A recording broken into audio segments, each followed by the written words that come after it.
నా మిత్రుడు కోరం కనకయ్య గారికి, స్థానిక పార్లమెంటు సభ్యులు, అనుభవజ్ఞులు, కేంద్ర మాజీ మంత్రివర్యులు పెద్దన్న బలరాం నాయక్ గారికి, మార్కెట్ కమిటీ చైర్మన్ గారికి, ఐటీడీఏ పిఓ గారికి,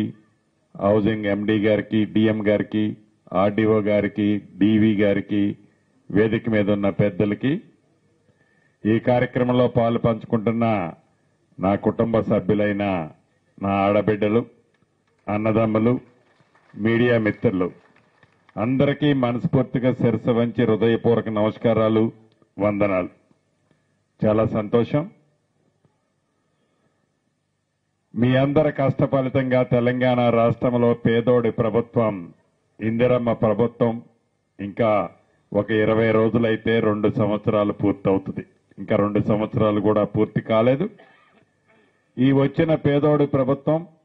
గౌరవ ముఖ్యమంత్రి రేవంత్ రెడ్డి గారి నాయకత్వంలో నిరంతరము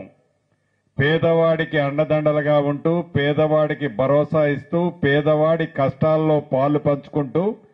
పేదవాడికి ఏమి చేయాలని తపన పడుతున్న ప్రభుత్వం మీరెన్నుకున్న ఈ ఇందిరమ్మ ప్రభుత్వంలో ఆనాటి పెద్దలు పేదవాడికి ఆత్మ గౌరవంగా చూసే ఒక చిన్న ఇల్లు ఇవ్వాలనే జ్ఞానం కూడా లేకపోతే, ఈ పేదోడి ప్రభుత్వం ఇందిరమ్మ ప్రభుత్వం వచ్చిన మొదటి సంవత్సరంలోపే రాష్ట్ర వ్యాప్తంగా 4.5 లక్షల ఇళ్లు,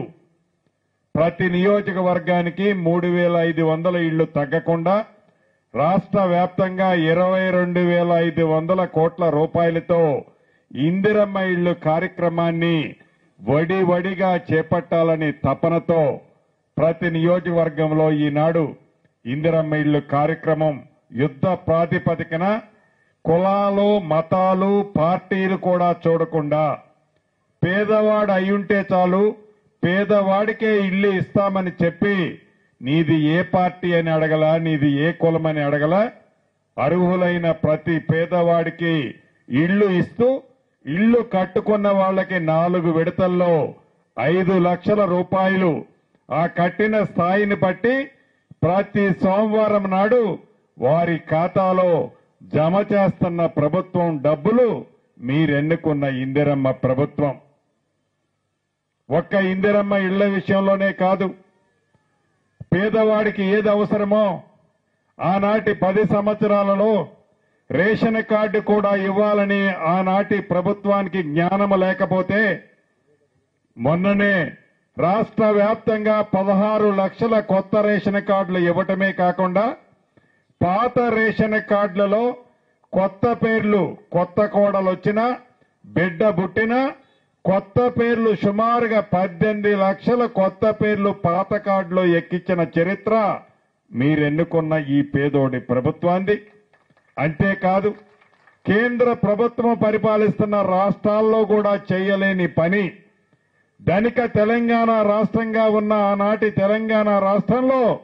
పేదోడికి సన్నబియ్యం ఇయ్యాలనే జ్ఞానం కూడా ఆ ప్రభుత్వానికి ఆనాడు లేకపోతే, పెద్దోళ్లు తినే సన్నబియ్యము పేదోళ్లకు ఇవ్వాలి అని దేశ చరిత్రలో ఏ రాష్ట్రము ఇవ్వని ఒక అద్భుతమైన కార్యక్రమం ఈనాడు మీరెన్నుకున్న ఈ పేదోడి ప్రభుత్వంలో సన్న బియ్యం పేదోళ్లకిస్తున్న ప్రభుత్వం మీరెన్నుకున్న ప్రభుత్వం. ఆడబిడ్డ ఆర్టీసీ బస్సులో ఎంత దూరం ప్రయాణం చేసినా ఉచిత బస్ సౌకర్యం కల్పించడమే కాకుండా 1,00,000 కోటి మంది ఆడబిడ్డల్ని కోటీశ్వర్లు చేసే తపనతో ఈనాటి ఈ ప్రభుత్వం ఆడబిడ్డలకి పూర్తి మద్దతు సహకారం గౌరవ ముఖ్యమంత్రి రేవంత్ రెడ్డి గారి నాయకత్వంలో చేస్తున్న ప్రభుత్వం. అంతేకాదు, రైతును రాజు చేసే దాంట్లో భాగంగా ప్రభుత్వం వచ్చిన మొదటి 9 నెలల్లోనే 25 లక్షల మంది రైతన్నులకి 21,000 కోట్ల రూపాయలు, 2 లక్షల రూపాయల వరకు చాలా మందికి రుణమాఫీ చేసిన ప్రభుత్వం మీరెన్నుకున్న ప్రభుత్వం. రైతు భరోసా కార్యక్రమం ద్వారా 9 రోజుల్లో 9,000 కోట్ల రూపాయలు రైతన్నుల ఖాతాలో జమ చేసిన ప్రభుత్వం మీరెన్నుకున్న ప్రభుత్వం. అంతేకాదు, గడిచిన పంటలో సన్న వడ్లకి మద్దతు ధరతో పాటు 500 రూపాయల బోనస్ ఇచ్చాం. ఇప్పుడు కూడా అత్యధిక వరి పంట పండినా ఇప్పుడే గడిచిన 10 రోజుల నుంచి పండిన ప్రతి సన్న గింజకి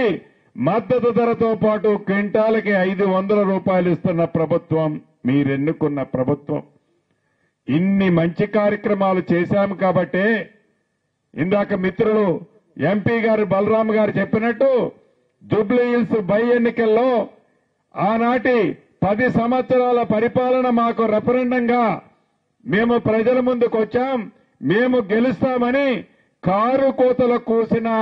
ఆనాటి మాజీ మంత్రులకు ఎర్రటి కర్రు కాల్చి ఓత 2 రోజుల క్రితమే పట్టణంలో ఉండే ప్రజలు కూడా కర్రు కాల్చి ఓత పెట్టారు. నిజంగా ఎన్నికల్లో ప్రజాస్వామ్యం ఇంకా బ్రతికుంది. ఏ ప్రభుత్వం అయితే పేదోడికి అండగా ఉంటదని మాటలు చెప్పటమే కాకుండా చేతల రూపంలో చేశాము కాబట్టే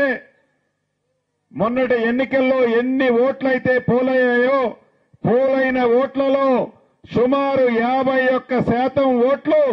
కాంగ్రెస్ పార్టీకి రావటం జరిగింది. అంటే గడిచిన 2 సంవత్సరాలు పూర్తి కాకముందే తెలంగాణ రాష్ట్రంలోని కాంగ్రెస్ ప్రభుత్వం పేదోడి ప్రభుత్వం ఎలా పేదవాడికి అండదండలుగా ఉంది అనటానికి మొన్న జూబ్లీ నియోజకవర్గం మీద జూబ్లీ హిల్స్ నియోజకవర్గం ఏదైతే ఉందో ఆ నియోజకవర్గ అసెంబ్లీ ఎన్నికల బై ఎలక్షన్స్ ఫలితాలే ఈ ప్రభుత్వం పనితీరుకి నిదర్శనమన్నది ఎప్పటికైనా కళ్ళు లేని కబోజుల కారు కోతలు కూసిన నాయకులకి